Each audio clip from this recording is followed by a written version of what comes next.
So today we're going to be talking through the 5 most common mistakes we see when people are installing Lamin-x. The first being overspraying. So you get a mister bottle in the fitting kit provided. So when you're using this, you just want to put a fine mist on the light. You don't want to soak it because it's going to stop the Lamin-x from adhering properly.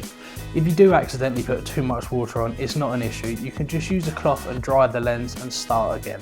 So the main issue is if you do have too much water in the lens is it stops the material sticking to the edges, which can be an issue and it can cause the material to lift off. But you do really want to use water when applying because it helps get all of the air bubbles out, which we'll cover in a later step. So the second most common mistake we see is fingerprints on the actual underside of the film in the middle of the light, which we do really want to avoid. With Lamin-x, it's got a very strong adhesive backing, so you want to be careful just to hold it on the edges, and you can even wet your fingers using the mister bottle and it will help put any fingerprints on the underside of the film. The next most common mistake we see is air bubbles stuck under the film. So if you do get air bubbles underneath, it's not an issue. Lamin-x is specially designed that we can lift it and reapply it as many times as we need. So if you do get stuck with a bubble in the middle, you just lift your film, use your squeegee and get the air bubble out.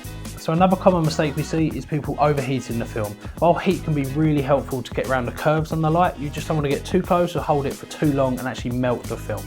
And finally, the last mistake we see is poorly cut edges after the film has been applied. To ensure you get a perfect cut, you want to use your blade, stick it out a little bit longer than you might think, and you want to hold it at a 45-degree angle and just take it nice and slow and run along the edge of your light. Be careful not to hit any body panels, or if you've got any rubber seals around your light, you don't want to nick them with the blade. But other than that, you're going to get a nice perfect finish.